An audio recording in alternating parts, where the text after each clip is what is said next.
Assalamualaikum warahmatullahi wabarakatuh. Sebelum cerita ini dimulai, marilah kita bersama-sama membaca sholawat kepada junjungan kita, Baginda Nabi Muhammad Shallallahu Alaihi Wasallam. Allahumma sholli ala Sayyidina Muhammad, wa ala alihi Sayyidina Muhammad. Pernahkah Anda mendengar kisah seseorang yang dianggap gila, namun setiap kata-katanya seperti doa yang diijabah? Pernahkah ada orang di sekitar Anda yang tampak hina, tapi justru membawa berkah tanpa disadari? Mengapa ada manusia yang tampak menyebalkan, tapi justru menjadi jalan turunnya rahmat Allah kepada banyak orang? Cerita ini bukan sekadar dongeng. Ini adalah kisah tentang seseorang yang tak diundang ke mimbar, tak disambut di majelis, tapi setiap jejak langkahnya mengguncang hati mereka yang mau merenung. Namanya Mbah Dullah, tukang pecel keliling yang dikenal karena ucapannya yang tajam, pedas, bahkan kasar. Tapi di balik lisannya yang seperti sembilu, ada rahasia yang tak semua mata bisa lihat. Dan semuanya bermula dari sebuah pagi yang biasa di sebuah desa kecil bernama Ngrowo. Pagi itu, sinar mentari menyelinap pelan di sela-sela atap seng dan genteng rumah-rumah tua. Suara ayam berkokok bersahutan dengan adzan subuh dari masjid tua di pojok desa. Mbah Dullah sudah berjalan kaki membawa pikulan pecelnya. Di kiri kanan, 2 bak besar berisi nasi, sayur rebus, dan sambal kacang. Tak lupa emping yang digantung dengan benang kasar. Mbah Dullah bukan pedagang biasa. Ia tak pernah tersenyum saat menjajakan dagangannya. Wajahnya datar, seringkali masam. Bahkan ucapannya bikin orang berpikir 2 kali untuk beli. Pecel, pecel. Makanan buat perut tembok yang tak kenal kenyang. Serunya sambil mengetuk-ngetuk kayu pikulannya ke tiang rumah warga. Anak-anak kecil biasa menghindar saat melihatnya lewat. Itu Mbah Dullah. Awas, nanti kamu dimaki, bisik mereka sambil menahan tawa dan takut. Namun anehnya, meski dimaki, orang-orang tetap beli. Ibu-ibu pasar tetap antri. Tukang becak tetap duduk bersila menunggu gilirannya. Dan bahkan pegawai kelurahan pun diam-diam meminta dibungkuskan pecel oleh pembantunya. Karena satu hal yang tak bisa dibantah, pecel Mbah Dullah memang luar biasa enaknya. Bukan karena bumbu rahasia, bukan pula karena teknik khusus, tapi setiap suapan membawa rasa aneh. Entah bagaimana, tapi bikin hati tenang. Seperti sedang dimandikan cahaya. Namun tak semua orang bisa menerima kelakuan Mbah Dullah. Khususnya Ustaz Hadi. Pagi itu, Ustaz Hadi baru saja pulang dari pengajian subuh. Lelaki itu bersih, rapi, berpeci putih dan berkain sarung halus. Sosok yang dihormati oleh warga desa. Melihat Mbah Dullah duduk di bawah pohon asem sambil melayani pembeli dengan nada nyolot, keningnya berkerut. Ia mendekat, mencoba menegur dengan lembut. Mbah Dullah, pagi-pagi kok sudah marah-marah? Santai saja. Orang-orang beli, itu rejeki. Mbah Dullah melirik tanpa senyum. Rejeki? Rejeki buat orang yang hatinya bersih. Bukan buat orang sok suci yang rajin nyalahin orang. Ustaz Hadi tersentak. Beberapa orang yang sedang makan langsung menunduk. Suasana jadi canggung. Salah satu ibu mencoba mencairkan suasana dengan tertawa kecil, tapi tak berhasil. Teguran itu keras. Langsung ke jantung. Maksud jenengan apa, Mbah? Tanya Ustaz Hadi. Nadanya mulai naik. Mbah Dullah berdiri perlahan. Lalu berkata dengan pelan namun tajam. Ngaji tiap hari, tapi matamu cuma lihat dosa orang lain. Hatimu keras, mulutmu manis, tapi di baliknya racun pujian. Makan pecelku, biar sedikit hatimu dilembutkan. Ustaz Hadi merah padam, tapi tak membalas. Ia hanya pergi. Namun yang membuat heran, hari itu, Ustaz Hadi menerima kabar dari jauh. Telepon dari kota. Notaris menyampaikan bahwa ia mendapat warisan tanah dari kerabat jauh yang tidak pernah ia kenal. Tanah itu luas. Lokasinya strategis. Bahkan ditaksir bernilai ratusan juta. Semua orang terkejut. Baru kemarin Mbah Dullah ngomel-ngomel ke Ustaz. Hari ini langsung dapat rejeki besar. Bisik warga pasar. Sebagian mulai curiga. Sebagian lain mulai takut. Siapa sebenarnya Mbah Dullah? Dan dari sinilah, misteri mulai mengurai satu persatu. Hari-hari berlalu, dan Mbah Dullah tetap seperti biasa. Pikulan pecelnya selalu hadir menjelang matahari naik. Ia berjalan dengan langkah lambat namun pasti, menyusuri gang-gang sempit desa Ngrowo. Ucapannya tetap tajam, tatapannya tetap dingin. Tapi, semakin hari, orang-orang yang dihina olehnya, justru mulai mengalami kejadian-kejadian aneh. Seorang buruh harian bernama Pak Karto yang sempat disemprot Mbah Dullah. Kerja lembur tiap malam, tapi anakmu tetap nangis karena lapar. Otakmu isinya cuma gaji, bukan kasih sayang. 3 hari kemudian, anak Pak Karto mendadak sembuh dari demam yang tak kunjung turun selama seminggu. Padahal sebelumnya, dokter angkat tangan. Malam itu, Pak Karto bermimpi anaknya ditiup oleh lelaki tua berbaju lusuh, sambil berkata, "Ini bukan soal obat, ini soal doa." Lalu ada lagi Bu Iem, penjual sayur yang dibentak keras di depan pelanggan.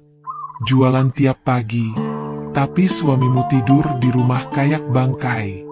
Kamu cari rejeki, dia cari dosa. Warga yang mendengar sempat marah. Tapi Bu Iem hanya tertawa kecil. Sudah biasa. Tapi 2 hari setelahnya, suaminya yang pemalas tiba-tiba bangun pagi dan ikut membantunya ke pasar. Tanpa alasan jelas, tanpa paksaan. Cerita-cerita semacam itu mulai menyebar pelan tapi kuat. Seperti aliran air dari mata air yang awalnya kecil, namun semakin dalam menggoyahkan tanah kepercayaan warga. Sebagian mulai percaya bahwa Mbah Dullah bukan sekadar tukang pecel. Tapi sebagian lain tetap menuduhnya hanya orang tua gila yang hidup dari keanehan. Di sisi lain, Ustaz Hadi tak bisa tenang. Warisan yang datang tiba-tiba itu menggelisahkannya.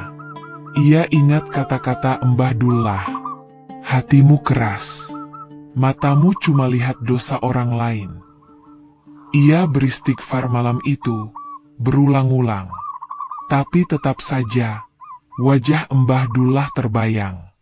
Apakah mungkin orang tua itu benar? Namun rasa gengsi dan harga diri sebagai tokoh agama membuatnya diam. Ia tak mau memperbesar cerita, apalagi mengakui bahwa ucapan Mbah Dullah seperti mengandung rahasia dari langit. Sementara itu, seorang santri muda bernama Raffi mulai penasaran. Ia sering mendengar kisah-kisah para wali Allah yang jadzab, orang-orang suci yang menyembunyikan derajat kewalian mereka dengan kelakuan aneh. Saat mendengar cerita tentang Mbah Dullah dari teman-teman pasar, nalurinya bergetar. Apakah beliau termasuk hamba-hamba tersembunyi yang disayang Allah? Pikirnya. Diam-diam, Raffi mulai mengamati Mbah Dullah. Setiap pagi, ia duduk di pojokan warung kopi tua, mencatat kebiasaan Mbah Dullah. Berapa langkah dia berjalan, siapa saja yang dibentaknya, dan kejadian apa yang menimpa orang-orang itu setelahnya. Dan dari catatannya selama 5 hari, semua memiliki pola. Orang yang dibentak, mendapatkan perubahan. Entah rejeki, entah kesembuhan, entah kesadaran. Raffi makin yakin, ada sesuatu yang besar tersembunyi di balik mulut kasar Mbah Dullah. Hingga suatu malam, Raffi nekat mengikuti Mbah Dullah pulang. Ia menunggu jauh di ujung gang, menjaga jarak agar tidak ketahuan. Jalanan sepi. Lampu-lampu temaram menyinari tubuh tua yang memikul kosong. Pulang menuju rumah reot di pinggir sawah. Rumah Mbah Dullah nyaris roboh. Hanya berdinding anyaman bambu yang sudah bolong di sana-sini. Atapnya bocor. Halamannya ditumbuhi semak. Tapi yang mengejutkan Raffi adalah suara yang ia dengar. Mbah Dullah sedang sholat. Suaranya lirih, penuh tangis. Bukan seperti orang keras yang biasa ia lihat di pasar. Ya Robbi, ampuni aku. Lindungi lidah ini agar tak mencuri pujian dari MU. Jadikan hinaan dari mereka sebagai penutup dari ria di dadaku. Jangan biarkan aku dikenal, agar engkau tetap yang paling dikenal. Raffi menahan napas. Ia mendengar isak tertahan. Lelaki tua itu bersujud lama, sangat lama. Tubuhnya gemetar. Raffi tak sanggup lagi menahan air mata. Ia mundur perlahan. Keesokan harinya, ia tidak datang ke pengajian. Ia memilih berdiam di kamar, menuliskan semua yang ia saksikan. Sementara itu, pagi berikutnya, kejadian besar akan terjadi di desa Ngrowo. Dan nama Mbah Dullah akan mengguncang semuanya. Pagi itu langit tampak mendung. Angin berembus pelan namun dingin. Desa Ngrowo tampak seperti biasa. Namun bagi sebagian orang yang peka, ada rasa yang menggantung di udara. Seolah akan terjadi sesuatu yang tidak biasa. Mbah Dullah berjalan seperti biasa. Pikulan pecel di bahunya berderit pelan. Suara khas kayu tua yang bergesekan. Namun pagi itu, ia tidak berteriak. Tidak memaki. Tidak mengucapkan kalimat-kalimat tajam seperti biasanya. Ia hanya diam, menatap lurus ke depan. Orang-orang memperhatikan keanehan itu. Loh, kok Mbah Dullah hari ini nggak ngomel? Bisik seorang ibu pasar. Biasanya aku dihina dulu baru dikasih pecel. Ini langsung disendokin aja, ujar seorang tukang becak sambil mengerutkan dahi. Beberapa orang merasa ada yang hilang. Tapi mereka tak tahu harus berkata apa. Sampai akhirnya, di depan sebuah warung, seorang pemuda baru yang belum mengenal Mbah Dullah mendekat dan berkata kasar karena merasa tidak dilayani lebih cepat. Lama banget, Mbah. Pecel doang kok ngantuk gitu bikinnya. Mbah Dullah hanya menatapnya sebentar. Tak berkata apa-apa. Lalu tersenyum kecil. Senyum yang belum pernah dilihat siapapun sebelumnya. Ia hanya menyendokkan pecel ke piring si pemuda, lalu melanjutkan jalan tanpa sepatah kata. Semua orang yang menyaksikan itu membisu. Ada yang merasa tak nyaman. Ada yang merasa takut. Seolah hari ini berbeda. Sore harinya, seorang warga menemukan rumah Mbah Dullah dalam kondisi terbuka. Pintu reot terbuka setengah. Bau harum aneh tercium sampai jalan depan. Bukan wangi bunga, bukan bau masakan, tapi semacam aroma kayu cendana dan melati yang menenangkan hati. Warga yang masuk menemukan Mbah Dullah terbaring. Pikulan pecel tergantung rapi di dinding. Di sisinya, sebuah kitab lusuh terbuka, dengan setetes air yang belum mengering di atas halaman. Dan Mbah Dullah sudah tidak bernyawa. Wajahnya tenang, sangat tenang, seolah sedang tidur dengan damai setelah menunaikan tugas terakhirnya. Kabar kematian Mbah Dullah menyebar cepat. Dalam hitungan jam, rumah kecil itu dipenuhi warga. Yang datang bukan hanya tetangga, tapi juga mereka yang dulu pernah dibentak, dimaki, bahkan yang pernah mengutuknya di belakang. Semua menangis. Bukan karena kehilangan tukang pecel, tapi karena mereka merasa telah kehilangan sesuatu yang lebih dari itu. Yang paling mengejutkan adalah kehadiran puluhan kucing. Mereka duduk melingkar di sekitar rumah Mbah Dullah. Tidak bersuara, tidak gaduh. Seolah sedang bertahlil dalam bahasa yang hanya dimengerti makhluk langit. Ustaz Hadi datang paling akhir. Ia berdiri di ambang pintu. Tak mampu melangkah. Wajahnya pucat. Bibirnya bergetar. Ya Allah, ternyata engkau sembunyikan wali di balik pikulan pecel. Gumamnya lirih. Ia menatap tubuh Mbah Dullah yang terbujur. Lalu, tanpa ragu, ia sujud di samping jenazah. Sujud bukan pada Mbah Dullah, tapi pada kebesaran Allah yang telah mempertemukannya dengan seseorang yang tak pernah ia duga sebelumnya. Malam harinya, beberapa orang mengaku bermimpi. Dalam mimpi itu, Mbah Dullah duduk di bawah pohon asem, tersenyum dan berkata, "Jangan terlalu sibuk menilai tampilan orang. Karena kadang, Allah meletakkan mutiara dalam lumpur, agar tidak dicuri oleh mata yang hanya melihat permukaan." Beberapa warga bangun dengan air mata. Beberapa lain langsung bertahajud. Hari itu, Desa Ngrowo menjadi sunyi. Tapi bukan karena sepi, melainkan karena kesadaran. Kesadaran bahwa mereka pernah hidup bersama seseorang yang mereka hina, mereka cibir, mereka anggap gila. Padahal di balik mulut kasarnya, tersembunyi doa-doa yang naik tanpa hambatan ke langit. Namun, tidak semua orang menerima perubahan ini dengan ikhlas.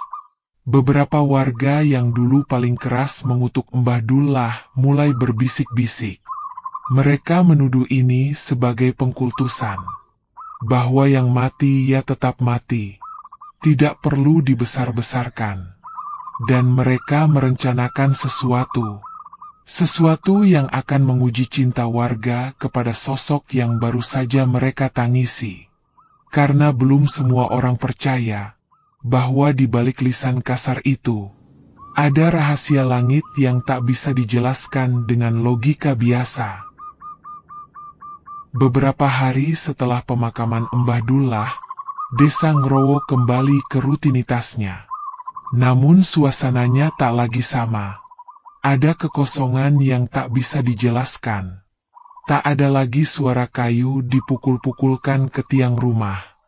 Tak ada lagi makian yang membuat orang tersinggung tapi ternyata membawa keberkahan.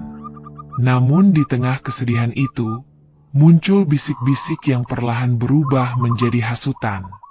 Mbah Dullah itu cuma tukang pecel, bukan kiai, ucap Pak Rukun, salah satu tokoh RW yang dulu pernah dimarahi habis-habisan oleh Mbah Dullah karena menggusur lahan warga kecil. Ngapain disamakan dengan wali?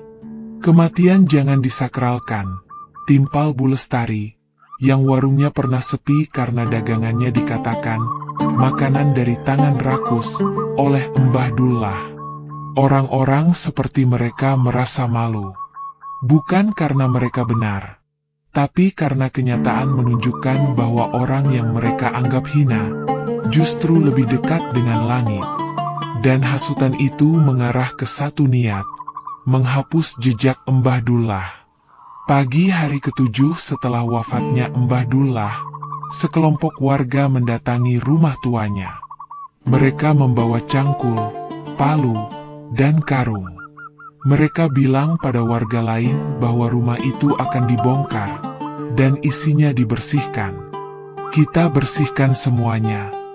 "Jangan sampai orang-orang datang kemari untuk cari berkah," kata Pak Rukun lantang. Tapi sebelum mereka masuk, Raffi, santri muda yang pernah mengintip sholat malam Mbah Dullah, datang menghadang. "Rumah ini tidak mengganggu siapapun. Kenapa harus dibongkar?" tanyanya. "Jangan ikut campur, Le. Ini urusan warga. Jangan bawa-bawa perasaan," bentak salah satu dari mereka. Raffi hanya menatap tajam. Tapi ia tahu, ia tidak akan mampu melawan mereka. Akhirnya ia hanya berdiri, mengawasi dari kejauhan, berharap Allah menjaga rumah itu. Dan saat mereka mulai masuk, keanehan terjadi. Seorang warga mulai merobek anyaman bambu dinding rumah. Tapi tiba-tiba tangannya terasa panas. Ia menarik tangan dan teriak, "Panas! Kayu ini panas!" Yang lain tertawa. "Ah, lebay kamu." Mereka mencoba menyulut api. Daun-daun kering ditumpuk. Minyak tanah disiram. Tapi saat api dinyalakan, api itu hanya mengepul sebentar, lalu mati. Seolah tertelan oleh udara. Dicoba lagi. Kali ini dengan bensin. Tapi api malah menyambar ke arah luar, membakar salah satu ember yang dibawa, bukan rumahnya. Rumah itu tetap utuh. Dindingnya bahkan tampak makin kokoh, padahal rapuh. Seseorang mencoba memukul kayunya dengan palu. Palunya patah. Yang lain mencoba menendang pintu, tapi pintunya justru terbuka pelan. Dan dari dalam keluar aroma yang sama seperti hari Mbah Dullah wafat. Harum melati dan kayu gaharu. Orang-orang terdiam. Pak Rukun gemetar. Matanya menatap dalam rumah, dan di dalamnya terlihat sesosok kucing hitam duduk menghadap kiblat. Menatap mereka satu persatu. Semua kaku. Tak ada yang berani masuk. Sampai akhirnya, mereka pergi, satu persatu, tanpa berkata sepatah pun. Keesokan harinya, warga mendirikan pagar sederhana di sekitar rumah itu. Bukan untuk menyembah atau memuja, tapi sebagai bentuk penghormatan terakhir kepada seorang hamba Allah yang selama ini mereka anggap biasa, bahkan gila. Ustaz Hadi datang membawa papan kecil. Di atasnya tertulis, "Di sini pernah tinggal seorang yang dibenci manusia, tapi dicintai langit." Namun, kejadian itu belum mengakhiri semuanya. Karena setelah rumah itu dijaga, muncul keanehan lain. Beberapa warga yang sakit menahun mulai bermimpi didatangi Mbah Dullah. Ada yang diberi pecel. Ada yang hanya disentuh keningnya. Ada pula yang hanya diberi satu kata, "Sabar." Dan besoknya, mereka sembuh. Desa Ngrowo makin ramai oleh peziarah. Tapi Mbah Dullah sudah tak ada untuk marah atau membentak. Raffi pun berkata lirih suatu sore, "Mbah Dullah tak butuh dimuliakan. Tapi Allah sudah memuliakannya tanpa kita minta." Namun sesuatu akan terjadi lagi. Karena rahasia terbesar Mbah Dullah belum terbuka. Beberapa hari setelah peristiwa gagal dibakarnya rumah Mbah Dullah, Raffi masih sering datang ke rumah itu. Ia duduk di serambi, memandangi pekarangan kecil yang mulai dipenuhi bunga liar. Tak ada yang menyuruhnya. Ia datang sendiri, merasa seperti dipanggil oleh sesuatu yang tak terlihat. Suatu sore, hujan turun pelan. Raffi hendak pulang saat seekor kucing belang 3 datang mendekat. Kucing itu duduk di depan pintu yang setengah terbuka, lalu mengeong lirih, seakan memanggil. Raffi berdiri, pelan-pelan mendorong pintu rumah yang berderit. Ia menunduk, meminta izin dalam hati. "Assalamualaikum, Mbah." Kulo nyuwun pangapunten. Ia melangkah masuk. Cahaya senja masuk lewat celah-celah dinding bambu, menyinari debu-debu halus di udara. Rumah itu hening. Hanya suara tetesan air dari atap bocor yang terdengar. Namun di sudut ruangan, Raffi melihat sesuatu. Sebuah kitab tua tergeletak di atas kain lusuh, dikelilingi 3 kucing yang duduk diam seperti penjaga.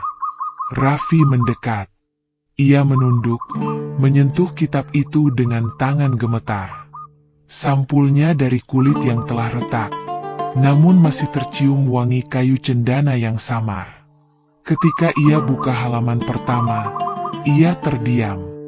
Tulisan tangan memenuhi lembaran kitab itu. Tapi bukan catatan biasa. Itu adalah doa-doa. Ratusan, bahkan ribuan doa. Semua ditulis dalam bahasa Arab gundul.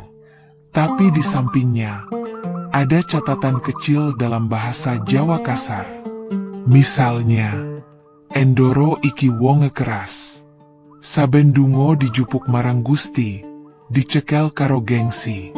Dungo, supaya anak wedoke iyeso sekolah, walau bapake mung sopir. Atau, Bu iem iki atine kuat. Dungo, supaya suamie sadar. Tak sembur nganggo tembung, supaya awake dewe golek dalan balik. Raffi membaca lembar demi lembar. Matanya mulai berair. Ternyata selama ini, makian Mbah Dullah adalah bentuk doa yang diselubungi amarah. Ia tak ingin orang tahu ia mendoakan mereka. Ia tak ingin dipuji. Ia hanya ingin mendorong perubahan, meskipun lewat jalan yang aneh. Kitab itu bukan hanya berisi doa, tapi juga catatan kehidupan. Setiap nama yang ditulis, setiap umpatan yang diucapkan, semuanya punya alasan. Semuanya punya arah. Dan semua ujungnya kembali ke satu hal. Cinta kepada manusia, tanpa pamrih. Raffi tak bisa menyembunyikan temuan itu. Ia membawa kitab itu ke Ustaz Hadi. Ustaz Hadi membacanya perlahan. Awalnya keningnya berkerut. Tapi tak lama, ia mulai menunduk. Tangannya menggenggam erat lembar kitab. Raffi, katanya dengan suara gemetar. Ini bukan sekadar catatan. Ini petunjuk. Petunjuk apa, Ustaz? Ustaz Hadi menarik napas panjang. Bahwa Allah menyembunyikan kekasihnya di balik tangan kasar, mulut tajam, dan tubuh lemah. Dan kita semua telah salah menilai. Beberapa hari kemudian, atas izin para sesepuh desa dan tokoh agama, kitab itu disalin ulang. Bukan untuk disebarkan sebagai ajaran, tapi sebagai pelajaran. Diberi nama Tembo Kisah Wali Pecel, yang artinya catatan rahasia seorang pecinta yang tak dianggap. Kitab asli tetap disimpan di rumah Mbah Dullah dalam kotak kayu jati. Setiap malam Jumat, orang datang untuk membaca 1-2 lembar. Tak ada zikir keras, tak ada permintaan aneh. Hanya air mata dan diam yang menggema, karena mereka tahu, mereka pernah hidup bersama orang suci, tapi gagal melihatnya saat masih ada. Namun, bukan akhir di situ. Pada lembar terakhir kitab itu, ada sebuah kalimat pendek, ditulis dengan tinta berbeda. Wektu aku wis lungo, ati-ati karo casing esok-esok nyapu masjid nganggo sapu buntung. Raffi membaca tulisan itu sambil berpikir keras. Siapa anak yang dimaksud? Dan kenapa harus sapu buntung? Ia tidak tahu bahwa pesan terakhir itu akan membuka tabir tentang siapa yang akan meneruskan langkah-langkah Mbah Dullah. Fajar menyingsing di desa Ngrowo. Kabut masih menggantung tipis saat muazin mengumandangkan adzan subuh. Suara ayam bersahutan, membelah pagi yang hening. Raffi, sejak membaca kalimat terakhir dalam kitab Mbah Dullah, tak bisa tidur dengan tenang. Ia terus memikirkan pesan itu. Ati-ati karo cah sing esok-esok nyapu masjid nganggo sapu buntung. Siapa anak itu? Kenapa harus disikapi dengan ati-ati? Apakah anak itu bahaya? Atau justru sebuah pertanda? Pagi itu, Raffi bergegas ke masjid. Ia duduk di emperan serambi, menanti.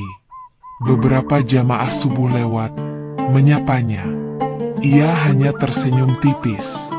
Matanya tajam mengamati halaman masjid. Dan di antara kabut yang mulai menipis, muncullah seorang anak laki-laki. Tubuhnya kecil, bajunya lusuh, jalannya pelan, menyeret sendal plastik yang sudah aus. Di tangannya, tergenggam sapu lidi yang pendek, buntung di ujungnya.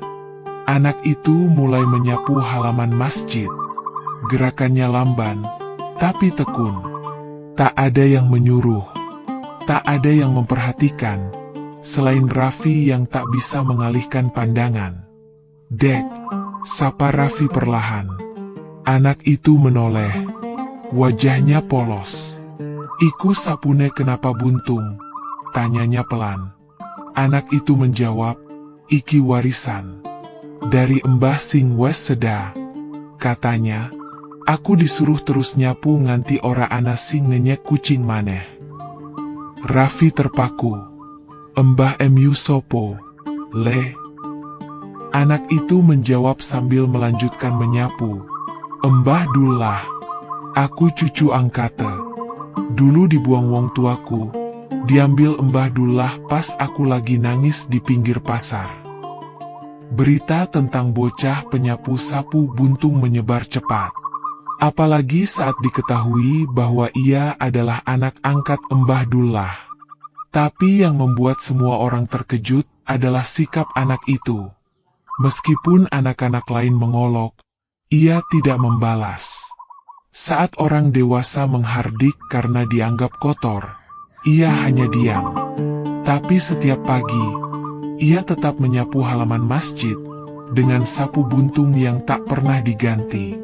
Suatu ketika, seorang pemuda kaya lewat dan menghina anak itu. Sapu kok buntung? Mau bersih atau mau ngundang penyakit?" Anak itu menoleh, dan untuk pertama kalinya, berbicara panjang. Bersih bukan karena panjangnya sapu, tapi karena niatnya. "Dulu mbahku dimaki tiap hari. Tapi lihat sekarang, semua orang nangis saat dia mati. Aku cuma nyapu. Tapi bisa jadi ini cara Allah ngajarku ikhlas." Pemuda itu tak bisa berkata apa-apa. Wajahnya memerah. Ia pergi tanpa sempat membalas. Sejak hari itu, orang-orang mulai memperhatikan. Setiap pagi, mereka menyaksikan bocah itu datang. Kadang hujan, kadang dingin. Tapi ia tetap menyapu. Dan anehnya, halaman masjid itu selalu bersih, meski hanya disapu dengan sapu yang buntung. Ustaz Hadi pun mulai mengajaknya bicara. "Le, kamu hafal surat apa?" Anak itu menjawab, "Belum hafal. Tapi Mbah Dullah ngajari aku satu ayat. Katanya itu cukup." "Ayat apa?" "Inna Allaha mas syobirin." "Kenapa itu saja?" tanya Ustaz Hadi. Anak itu tersenyum, karena Mbah bilang, sabar itu pakaian pertama wali. Kalau kuat sabar, yang lain bakal dikasih. Malam Jumat keempat setelah Mbah Dullah wafat, bocah itu bermimpi. Dalam mimpi, ia melihat kucing-kucing berdiri berbaris. Di tengah mereka, berdiri Mbah Dullah, mengenakan jubah putih, wajahnya bersih bercahaya. Mbah Dullah menatapnya dan berkata, "Le, sapumu buntung biar orang tahu, yang penting bukan alatnya, tapi hatimu. Lanjutno, awakmu bakal nemu jalanmu dewe. Anak itu terbangun dengan mata basah. Sejak hari itu, ia mulai berubah. Ia bukan hanya menyapu, tapi mulai membaca surat-surat pendek, ikut mengaji, membantu di rumah-rumah orang tua, dan sesekali terlihat memberi makan kucing-kucing jalanan. Persis seperti Mbah Dullah dulu. Orang-orang mulai menyebutnya wali cilik. Bukan karena ia sudah jadi wali, tapi karena mereka mulai sadar. Mungkin Allah sedang menguji mereka lagi. Apakah mereka akan kembali buta oleh penampilan? Atau mulai belajar melihat dengan mata hati? Namun, pada suatu malam, bocah itu menghilang. Dan di pagi harinya, sapu buntung itu tertancap di halaman masjid, dikelilingi jejak kaki kucing. Tak ada satupun yang tahu kemana ia pergi. Dan Raffi menemukan secari kertas kecil, tergenggam di bawah ikatan sapu. Tulisan tangan bocah itu menyentuh dalam hati. Aku cuma numpang nyapu. Tapi aku yakin, Mbah nunggu di ujung gang, sambil bawa pecel dan doa. Nanti kita ketemu lagi.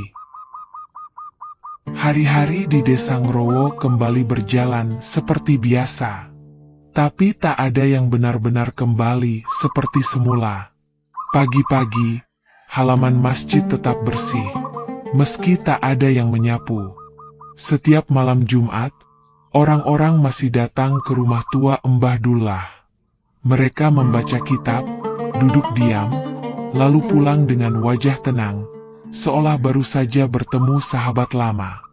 Dan sapu buntung itu masih tertancap di tanah. Tak ada yang berani mencabutnya. Tak ada pula yang tahu bagaimana sapu itu bisa tetap berdiri, walau hujan dan angin menerpa. Ustaz Hadi, suatu malam, berdiri di hadapan para pemuda desa. Di tangannya, ia menggenggam kitab yang telah disalin ulang. Ia membuka halaman pertama, lalu berkata, "Yang kalian anggap gila, bisa jadi wali. Yang kalian abaikan, bisa jadi guru.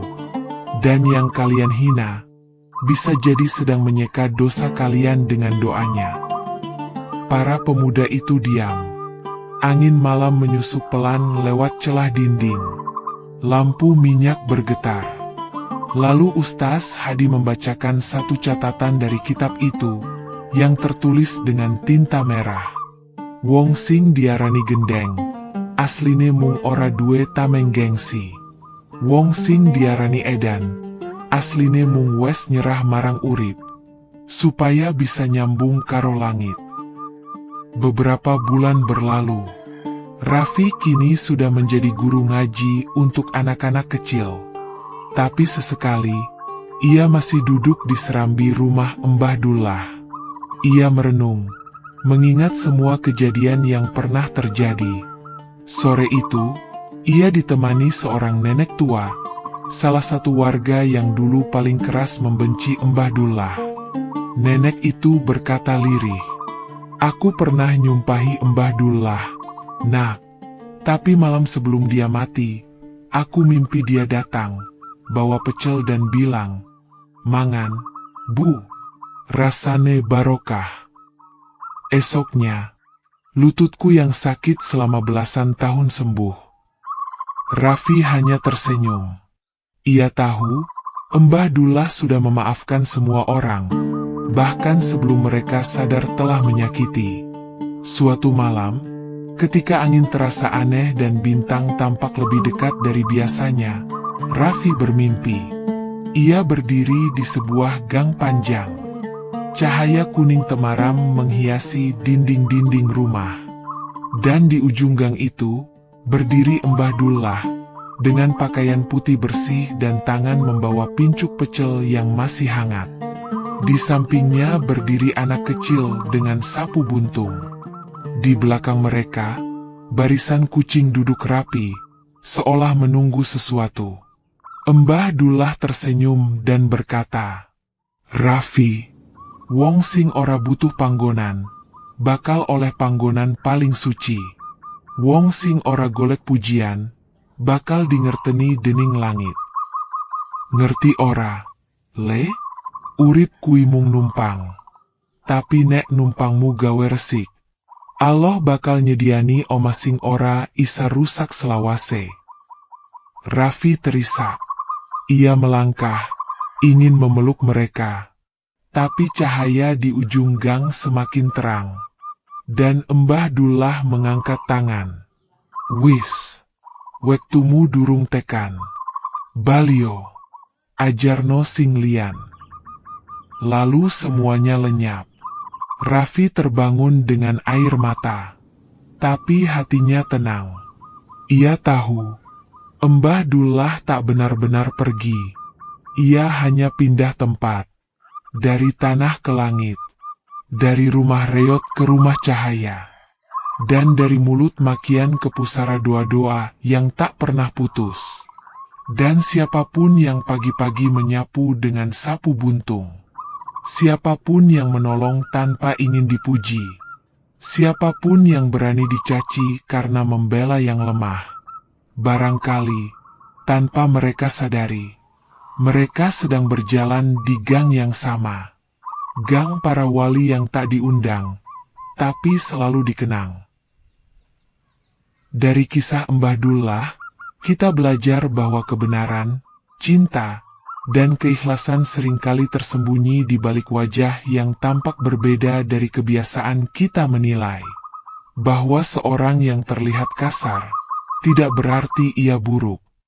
Dan seorang yang dicemooh, belum tentu hina di sisi Allah. Allah Subhanahu wa Ta'ala berfirman dalam Al-Quran, boleh jadi kamu membenci sesuatu, padahal ia amat baik bagimu, dan boleh jadi pula kamu menyukai sesuatu, padahal ia amat buruk bagimu. Allah mengetahui, sedang kamu tidak mengetahui. Quran Surat Al-Baqarah 216. Kisah ini adalah cerita fiktif yang disusun seolah-olah nyata, agar kita bisa mengambil pelajaran dan merenungkan maknanya. Walau tokohnya rekaan, namun nilainya bisa menyentuh kenyataan. Terima kasih telah menyimak kisah ini sampai akhir. Jika kisah ini memberi manfaat dan menyentuh hati, jangan lupa untuk like, komentar, dan subscribe agar kami dapat terus menghadirkan cerita-cerita penuh makna lainnya. Sampai jumpa di cerita berikutnya. Wassalamualaikum warahmatullahi wabarakatuh.